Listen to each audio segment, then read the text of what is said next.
في القلب مشاعر أخفيها قد أشرقت الشمس عليها عن خطط لم أعبأ فيها ستكون بأيامي فرقا فحياتي قبل الحلقات تيه بضياع بشتاتي. Apa kabar Coffeezen semuanya? Semoga kita semua diberikan lindungan oleh Allah Subhanahu wa taala, selalu mendapatkan rahmat dan berkahnya Allah Subhanahu wa taala.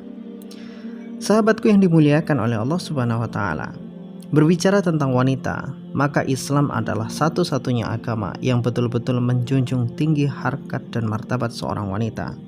Kehormatan wanita di mata Islam adalah sesuatu yang bernilai sangat tinggi. Bahkan banyak di dalam hadis Rasulullah SAW meninggikan kedudukan wanita. Bahkan dikatakan surga itu berada di telapak kaki seorang ibu. Bahkan ketika Rasulullah SAW ditanya oleh seorang sahabat, kepada siapa wahai Rasulullah aku harus berbuat baik? Rasulullah mengatakan kepada ibumu. Lalu siapa lagi? Kepada ibumu. Lalu kepada siapa lagi? Ibumu. Lalu kepada siapa lagi Rasulullah? Ayahmu. Ibu disebut 3 kali, kemudian ayah disebut 1 kali. Ini menunjukkan bahwa kedudukan wanita sangat tinggi di mata Islam. Makanya Islam sangat mengajarkan bagi seorang laki-laki untuk melindungi harkat dan martabat wanita itu sendiri. Bahkan walaupun harus berkorban nyawa, kalau itu urusan harkat dan martabat wanita, martabat seorang muslimah, maka seorang laki-laki harus mempertahankannya. Karena di dalam sebuah istilah sendiri ada, ya ini istilah bukan hadis, dikatakan an-nisa'u imadul bilad, idza saluhat saluhal bilad wa idza fasadat fasadal bilad. Wanita itu adalah tiangnya negara. Apabila wanita itu baik, maka akan baiklah negara, dan apabila wanita itu rusak, maka akan rusak pula negara. Kenapa para ulama dulu mengatakan wanita sebagai tiangnya negara? Karena dari seorang wanita itulah akan lahir seorang ulama, akan lahir seorang koruptor, akan lahir seorang penjahat, akan lahir orang-orang hebat, atau akan lahir orang-orang cacat. Itu dari seorang wanita. Yang saya maksud orang-orang cacat adalah cacat logika, bukan cacat fisik. Kalau cacat fisik itu tentu takdirnya Allah Subhanahu wa taala. Cacat-cacat logika, orang-orang yang tanpa agama, orang-orang yang tidak mengenal agama, orang-orang yang justru meninggalkan agama, anak-anak generasi keturunan yang tidak mengerti agama, itu berasal dari wanita. Maka benar kata para ulama terdahulu bahwa wanita adalah tiangnya negara, karena wanita adalah madrasah pertama seorang anak. Baik buruknya seorang anak itu ada di tangan seorang wanita. Ada beberapa kisah di mana orang-orang terdahulu, Rasulullah, para sahabat, dan orang-orang salaf, mereka adalah orang-orang yang paling menjaga kehormatan seorang muslimah. Bahkan ketika seorang muslimah itu dilecehkan di satu negeri milik orang kafir, maka mereka tidak segan-segan untuk bersatu menghancurkan kekafiran itu. Salah satu kisahnya, di sini saya akan sebutkan 3 kisah. Yang pertama adalah diceritakan dalam kitab Ar-Rahiqul Makhtum karya Syekh Sofiur Rahman Al-Mubarakfuri.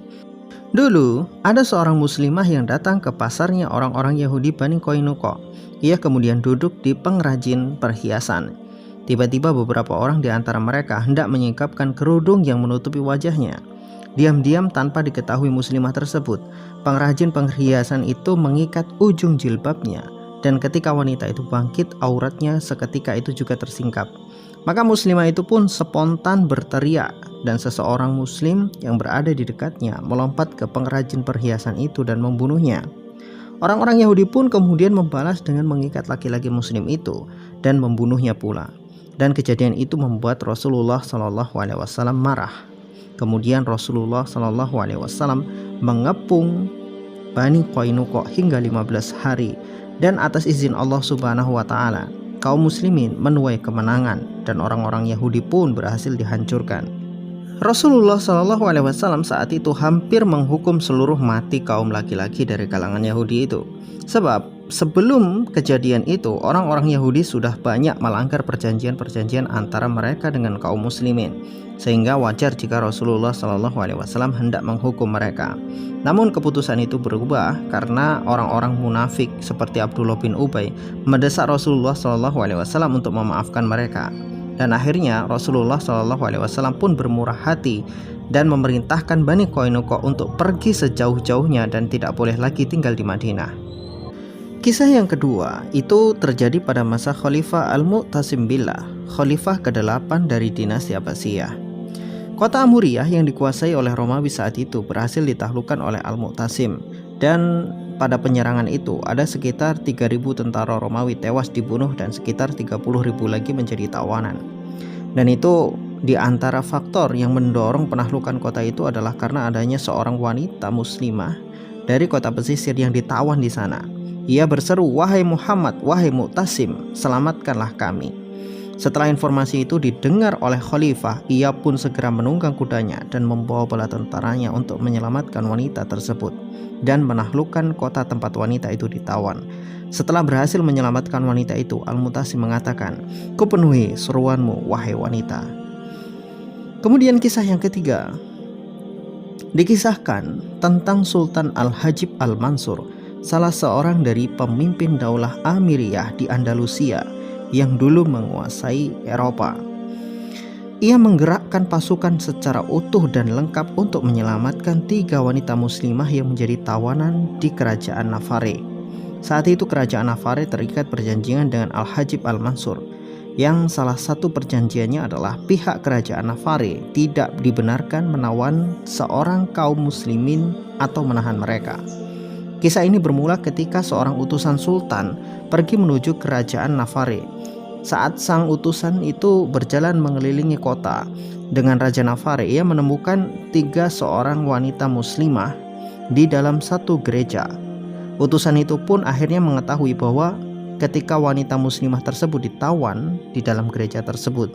Di sini utusan sultan marah besar sehingga beliau kembali menuju Sultan Al-Hajib dan menyampaikan kasus tersebut. Maka Al-Hajib Al-Mansur pun kemudian mengirimkan pasukan besar untuk menyelamatkan wanita tersebut.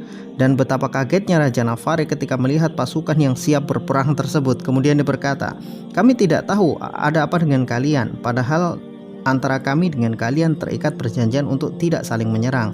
Lagi pula kami sudah membayarkan jizyah." Maka dengan lantang pasukan kaum muslimin pun mengatakan bahwasanya mereka telah membuktikan bahwa ada 3 muslimah yang ditawan di dalam satu gereja. Maka Raja Navarre pun terkejut dengan itu. "Kami sama sekali tidak mengetahui hal tersebut," kata Raja Navarre. Maka setelah diperlihatkan 3 muslimah yang ditawan itu, sang Raja Navarre kemudian mengirimkan surat permohonan maaf yang sebesar-besarnya kepada Al-Hajib Al-Mansur dan menyampaikan bahwa ia akan menghancurkan gereja tersebut dan membebaskan wanita-wanita muslimahnya. Maka pasukan sultan itu pun kembali ke negerinya dengan membawa ketiga muslimah tersebut. Kofizen yang saya banggakan, ini adalah satu pelajaran, bukan satu ya, 3 pelajaran yang sangat besar bagi kita semua, bahwa seorang muslimah itu mempunyai harga yang sangat tinggi di mata Islam. Dan ini menunjukkan bahwa Islam betul-betul menjunjung tinggi kehormatan seorang wanita. Maka menjadi sangat hal yang miris bagi kita saat hari ini ketika kita mengetahui bahwa muslimah-muslimah hari ini itu kualitasnya sangat rendah sekali. Terutama kalau kita melihat ada generasi TikTok, wanita-wanita muslimah tidak malu-malu mengumbar aurat mereka di media sosial, joget-joget tidak jelas seperti itu. Maka saya sendiri angkat tangan dengan wanita-wanita seperti itu. Maka Kofizen yang saya banggakan, kalau Anda ingin memperbaiki generasi muslim, maka perbaikilah kualitas diri Anda, terutama kaum muslimah. Ingat, madrasah pertama seorang anak adalah muslimah, adalah seorang ibu. Ketika ibunya berkualitas, maka anaknya juga berkualitas. Dan pendidikan seorang anak itu ditentukan oleh ibunya. Wallahu a'lam bishawab. Semoga bermanfaat.